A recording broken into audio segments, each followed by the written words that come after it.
요한복음 12장 말씀 1절부터 8절까지 보도록 하겠습니다. 요한복음 12장 1절부터 8절까지 말씀. 계속 마태복음 강의했는데 오늘은 2022년을 준비하는 재직회가 있기 때문에 2022년을 어떤 마음으로 살 것인가에 대해서 말씀을 통해서 은혜 나누기를 원합니다. 제가 1절, 우리 성도님 2절 한 절씩 나눠서 읽겠습니다.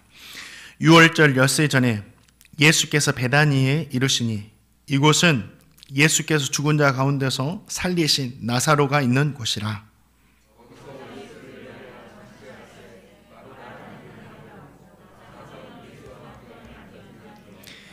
마리아는 지극히 비싼 향유 곧 순전한 나드 한 근을 가져다가 예수의 발에 붓고 자기 머리털로 그의 발을 닦으니 향유 냄새가 집에 가득하더라.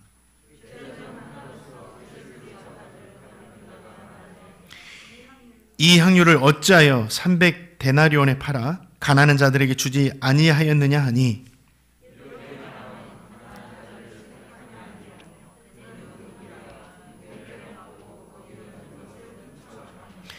예수께서 이르시되 그를 가만히 두어 나의 장례할 날을 위하여 그것을 간직하게 하라.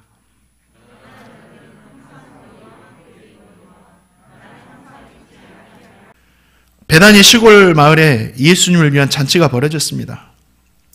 진심이 담긴 또 감사가 담긴 그런 잔치였죠. 정말 대접해 드릴 맛있는 음식이 있고 깨뜨린 옥합이 있고 그 향기가 가득한 잔치였습니다. 이 잔치는 형식적인 잔치가 아니었어요. 진심, 마음이 담긴 진짜 주님께 드리는 진짜 예배였고 잔치였어요. 이걸 어떻게 할 수 있냐면 그 시대 상황을 좀 보면 이 잔치가 얼마나 큰 마음을 먹고 벌린 잔치였는지를 알 수 있다라는 거죠. 요한복음 11장을 보니까 오늘 말씀 기록되게 된 요한복음 11장을 보니까 그 사회적인 분위기가 어쩌냐면 예수님께서 이런 말씀을 하세요. 나의 친구 나사로가 병들었다. 그래서 죽었다. 내가 나사로를 살리기 위해서 유다로 가야 되겠다. 이렇게 말씀하십니다. 그러니까 제자들이 그 이야기를 듣고 어떻게 하냐면 방금도 유대인들이 예수님을 돌로 치료했는데 또 거기로 가시려고 합니까? 라고 이야기해요. 거기 가면 또 돌 맞아 죽어요. 이제 가면 안 돼요. 라는 거죠. 그런데 예수님께서 아니야. 하나님께서 하실 일이 있어. 나는 가야 돼. 라고 말씀하시니까 그 말을 듣던 도마라는 그 제자가 뭐라고 하냐면 우리도 주와 함께 죽으러 가자라고 합니다. 주님을 따라다닌다는 것은 죽음을 각오하고 그 시대에 지금 따라다닌다라는 거죠. 그 시간이었어요. 그때 예수님과 함께하는 것 자체가 목숨을 잃을 정도로 위험했다라는 거예요. 실제로 예수님께서 유다로 가셔서 이 나사로를 살리시자 그 이야기를 듣던 대제사장과 바리새인들이 어떻게 합니까? 예수님을 어떻게 죽일 것인가? 이걸 의논해요. 그리고 나서 사람들이 이야기하는데 예수가 어디든지 우리에게 신고해라. 이렇게 이야기합니다. 그 시간에 베다니에서는 어떤 일들이 벌어집니까? 예수님을 위해서 잔치가 벌어지는 거예요.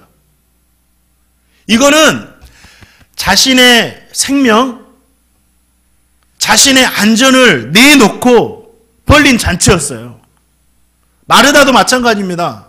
이런 각오가 없이는 예수님을 위해서 음식을 할 수 없었다라는 거죠. 마르다뿐만 아니라 마리아가 부어드렸던 이 향유, 이거는 정말 나는 예수님과 함께 있어서 죽어도 좋아. 이런 마음으로 부어드렸다라는 거죠. 진심이 아니고서는 예수님께 이런 잔치를 벌일 수가 없었다라는 거. 예수님을 나의 생명보다 더 귀하게 여겼다라는 겁니다. 바라기는 예수님을 위하는 나사로와 마르다 마리아, 이 진심의 마음이 예배하는 우리 성도님에게도 있기를 주님의 이름으로 축원드립니다. 그러면 우리 나사로, 마르다, 마리아 이 세 사람이 주님을 위해서 진심을 담아서 잔치할 수 있었던 이유가 뭐죠? 저 성도님이 진심을 담아서 주님을 위해서 잔치하고 살아가기 위해서 필요한 것이 무엇입니까? 먼저는 우리에게 주님으로부터 받은 사랑, 받은 은혜를 잊지 않는 마음이 필요해요. 잊지 않아야 돼요. 그런데 이게 쉬운 것 같죠? 주님의 은혜를 잊지 않고 살아가는 게 쉬운 것 같죠? 어려운 겁니다. 주님 은혜를 받았어요? 하루, 이틀, 일주일 간직하기 쉽지만 한 달, 1년, 2년 이렇게 간직하고 살아가기는 힘들어요. 그래서 우리가 매주 하나님께 예배해야 되고 매일 기도해야 돼. 그래야지만이 잊지 않을 수 있어요. 우리가 잠시라도 예배하는 자리, 기도하는 자리 떠나버리면 금방 없어집니다. 이 마음들이. 정말 나사로는 병으로 인해서 죽었습니다. 예수님께서 나사로의 무덤에 가셨을 때는 죽은 지 사흘이나 되었어요. 마르다와 마리아는 주님이 계셨더라면 우리 오라버니가 죽지 않았을 것이다 라고 말하면서 주님 앞에서 계속 눈물을 흘려요. 얼마나 그 슬픔이 컸는지 함께 있던 유대인들도 같이 막 울어요. 그런데 이 모습을 보시고 주님께서도 마음 아파하면서 함께 막 울어요. 막 울어요. 이것은 확실히 나사로가 죽었었구나. 이것은 확실히 주님께서 이들을 사랑하셨구나. 이것을 알 수 있다는 거죠. 자, 이 죽음의 장소에서 주님께서 뭐라고 말씀하시는지 요한복음 11장 43절 같이 한번 읽어보겠습니다. 요한복음 11장 43절 읽겠습니다. 시작.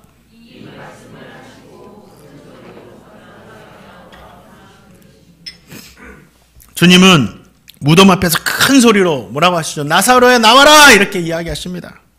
주님께서 부르시자 무덤에서 죽었던 나사로가 걸어 나오는 겁니다. 나사로를 죽음에서 살려주신 거죠. 사람에게 죽음보다 두려운 게 없고 죽음보다 고통스러운 게 없고 죽음보다 슬픈 일이 없어요. 사람이 당할 수 있는 마지막 고통과 슬픔이 죽음이죠. 주님은 그런 죽음에서 살려주신 거예요. 그런 슬픔에서 건져주신 거예요. 이 죽음이라는 것이 저도 예수님을 믿기 때문에 이 죽음을 초월했다고 생각을 하고 있거든요, 저는. 그런데 최근에 이제 제가 섬기던 목사님이 마지막으로 이렇게 소천하셨는데 자기가 큰 병에 걸렸다는 소리를 듣고 이분도 죽음 앞에서는 연약해지시더라고요. 그 모습을 보면서 제가 어떤 마음을 가지고 장담할 수 없구나. 나에게 닥치지 않아서 지금 나는 제가 자신 있게 말한 거지 이게 장담할 수 없구나. 이 죽음이라는 것이 그런 겁니다. 아무리 믿음을 가졌더라도 자기 앞에 탁 다가오면 이런 마음이 드는 거예요. 그러나 이러한 슬픔 가운데서 주님이 건져주셨다라는 거죠. 이게 은혜죠. 이게 은혜죠. 마르다와 마리아 나사로는 그 은혜를 잊지 않았던 거예요. 그래서 주님께 잔치하는 겁니다. 자신들이 해결할 수 없는 문제, 이 죽음의 문제를 자신이 해결할 수 있나요? 문제, 포기할 수밖에 없는 문제, 끝났다고 생각하는 이 문제를 주님께서 해결해 주셨다라는 거예요. 그들은 그 은혜를 잊지 않았어요. 죽음의 문제까지도 해결해 주신 예수님이시니까 내 목숨도 아까워하지 않고 주님을 위해서 잔치를 벌일 수 있었다라는 거예요. 받은 은혜를 잊지 않는 자가 예수님을 위해서 살 수 있습니다. 받은 은혜를 잊지 않는 자가, 받은 은혜를 깨닫는 자가 예수님을 위해서 살 수 있다라는 겁니다. 이 이야기, 죽었다가 살리신 이야기는 나사로만의 이야기인가요? 아니에요. 이 이야기는 저와 성도님의 이야기예요. 에베소서 2장 1절, 그는 허물과 죄로 죽었던 너희를 살리셨도다. 사도 바울의 고백이에요. 허물과 죄로 이미 죽었대요, 우리가. 허물과 죄로 인해서 하나가 단절돼가지고 이미 죽은 인생이나 마찬가지였대요. 그런데 예수님께서 그 죽은 인생들을 십자가의 은혜로 살려주셨대요. 사도 바울이 이것을 말하고 있는 겁니다. 이 은혜를 잊지 않는 자가 주님을 위해 살 수 있다라는 거죠. 사도 바울은 갈라디아서 2장 20절에서 이렇게 고백합니다. 우리 같이 한번 읽어보겠습니다. 읽겠습니다. 시작.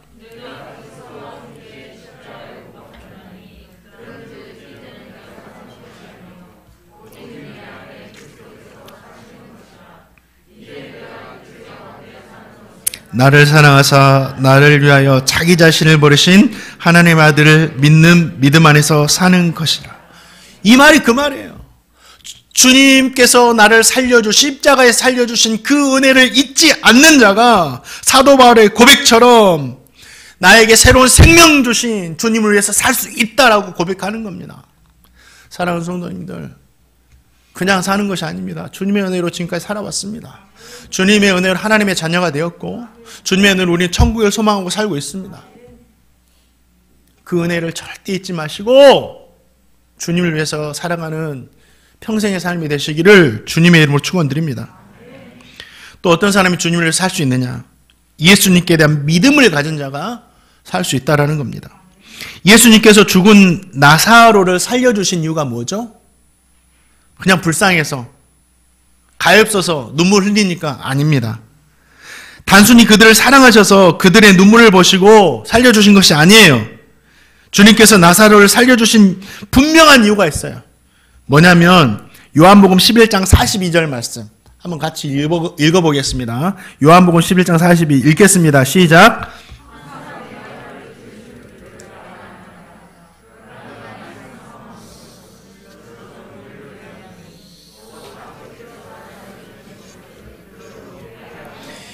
이게 나사로를 살리시기 전에 무덤 앞에서 하신 말씀입니다.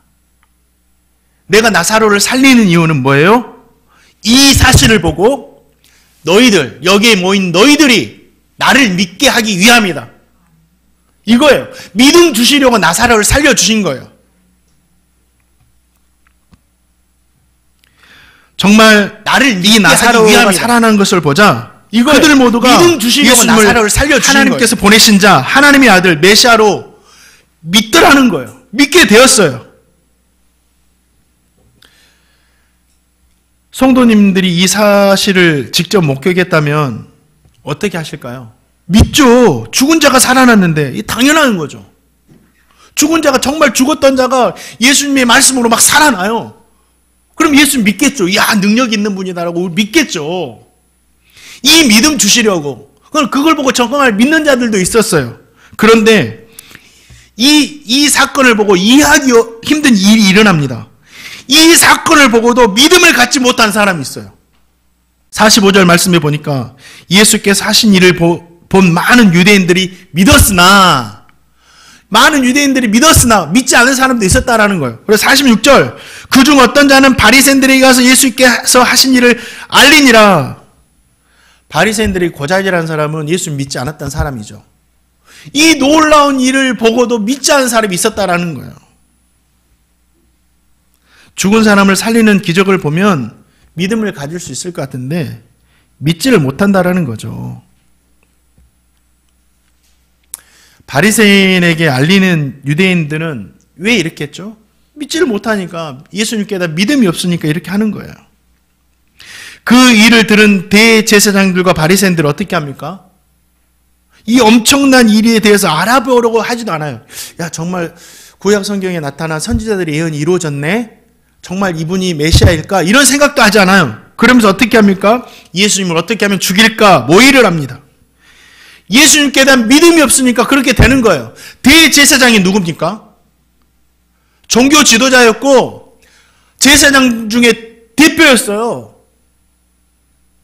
하나님께 날마다 제사 드리는 사람이었어요. 예배하는 사람이었어요. 그런데 예수를 믿지 못하니까 예수를 위해서 살지 못해요. 바리새인 누구죠? 종교 지도자였고 율법을 그렇게도 잘 아는 사람이 바리새인들이었어요. 율법을 가졌어요. 그러나 예수님께 대한 믿음이 없으니까 예수님을 위해서 살지를 못해요. 믿음이 없으면, 예수님께 대한 믿음이 없으면 예수님을 위해서 살지 못합니다.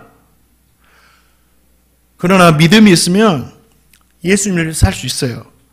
나사로와 그의 가족들에게 이미 예수님께 대한 믿음이 있었어요. 예수님께서 나사로를 살려주시기 전에 그들에게 믿음이 있었어요. 어떻게 할 수 있죠? 27절 말씀에 보면 마르다가 이런 고백을 합니다. 주는 그리스도시요 세상에 오시는 하나님이신 줄을 내가 믿나이다. 그러면서 또 고백해요. 나는 부활도 믿습니다. 고백을 하는 거예요. 이미 이들에겐 예수님께 대한 믿음이 있었어요. 그러니까 어떻게 합니까? 예수님을 위해서 잔치할 수 있었다라는 거죠. 예수님을 하나님의 아들로 믿으니까 예수님보다 크신 분이 없어요. 예수님보다 존귀하신 분이 없어요. 예수님 말고는 두려워할 사람이 없는 겁니다.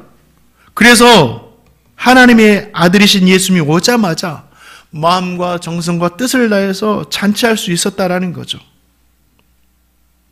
사랑하는 성도님들, 예수님을 하나님의 아들로 믿는 사람이 진짜 예수님을 위해서 할 수 있어요. 예수님을 살 수 있다라는 거예요. 사랑하는 성도님들, 이 말씀을 꼭 기억하시고 이 믿음에 서시기를 주님의 이름으로 축원드립니다.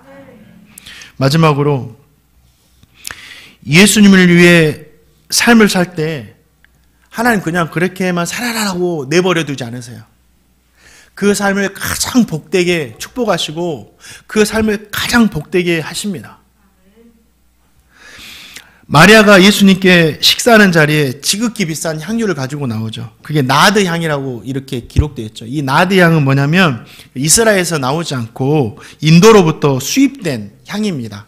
이게 뭐냐면 감송향유라고 하는데 히말라야에서 나는 뭐 나무에서 이렇게 채취한다고 합니다. 수입품이었죠. 값비싼 거였어요. 그래서 이것은 일반 사람들이 쓰지 않고 매우 희귀하니까 귀족들, 귀한 사람들에게 드리는 선물로 사용됐습니다. 너무 귀하니까. 마리아가 부어드린 나드향, 이렇게 귀한 거예요. 그런데 조금도 아니고 가격으로 따지면 300데나리온. 300데나리온.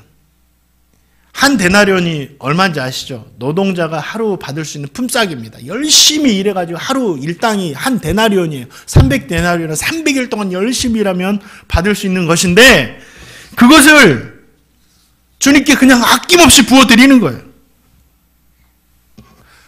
이 마리아의 행함은 감사를 넘어서는 행함이었죠.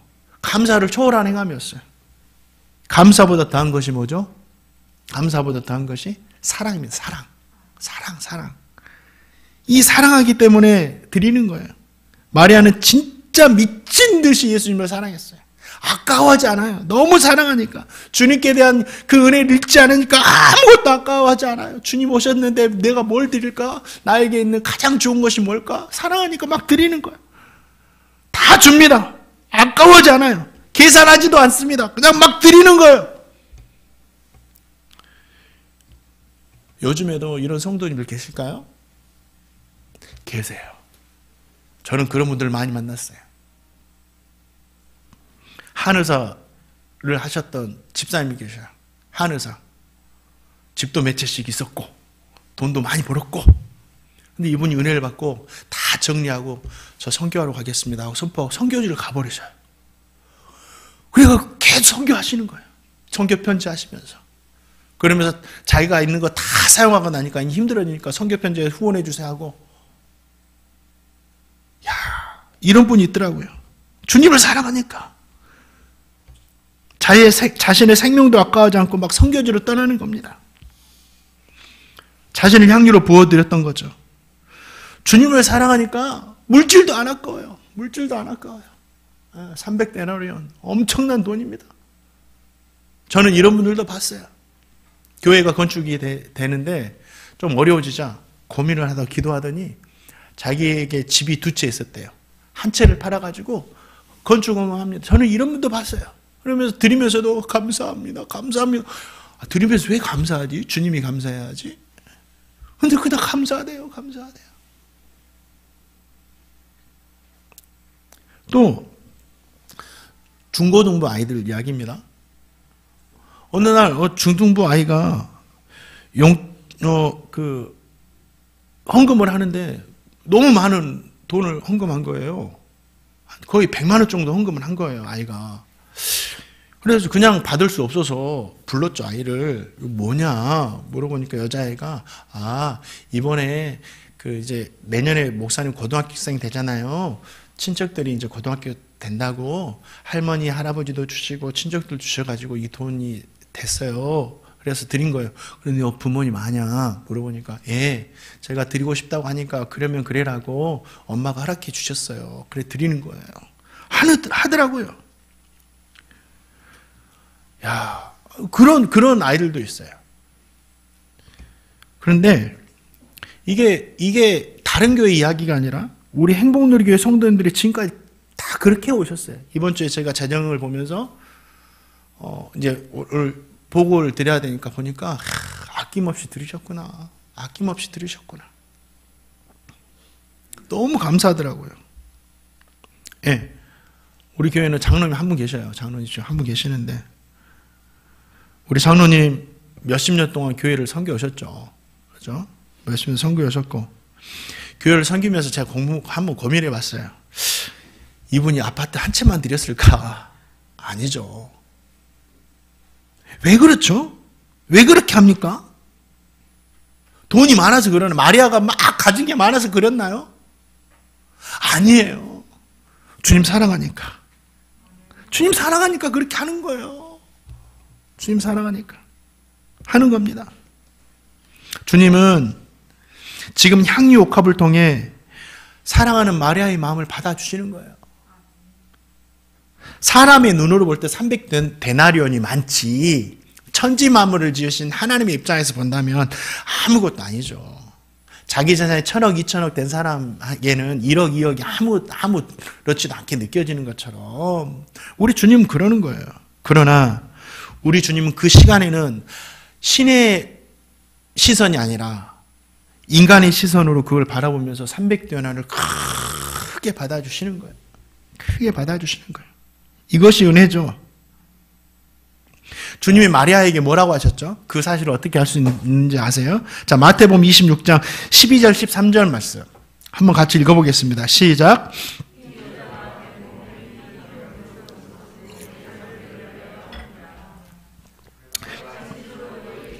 온 천하에 어디서든지 복음이 전파되는 곳에서 이 여자가 행한 일도 말하여 그를 기억하라 하시니라. 마리아가 향유를 부은 것이 뭐다? 나의 죽음을 위한 것이다. 장례를 위한 것이라는 거죠. 그리고 그의 행함을 영원토록 기억하라 하시면서 사람들 앞에서 그를 높여주고 칭찬해 주십니다. 근데 우리는 생각해 볼 것이 있어요. 정말 마리아가 예수님께서 곧 돌아가실 줄 알고 정말 장례식을 위해서 이걸 준비하면서 향유를 부어드렸느냐라는 거죠. 아니에요. 마리아는 몰랐어요. 그냥 자기 오라버니 살려주셔서 그냥 예수님 믿으니까 하나님 아들을 믿으니까 그냥 드린 거예요. 그것뿐이에요. 그런데 우리 주님은 그 행위에 신앙의 의미를 더해 주셨다라는 거죠. 우리 독립운동 하신 분들에게 그냥 자기는 독립운동 한 것뿐인데 그분들에게 뭐라 그래? 나라를 구했다 그래. 나라를 구했다고. 우리 주님은 그 행위에 신앙의 의미를 더해 주셔서 넘치도록 칭찬해 주시는 거예요. 마리아가 그 이야기를 듣고 어떻게 생각했을까요? 내가 주님의 장례를 준비한 거였구나. 내가 내 행할 일들이 사람들 앞에 기억되다니 얼마나 감사했을까요? 진짜 감동했을 것 같아요. 더욱 주님을 사랑하게 되었죠. 우리 주님은 그런 분이세요. 우리를 넘치도록 칭찬해 주시는 분이십니다. 갚아주시되 갑절로 갚아주시는 분이 바로 우리 주님이세요. 우리가 행하는 믿음의 행위를 그냥 사라지지 않게 하십니다.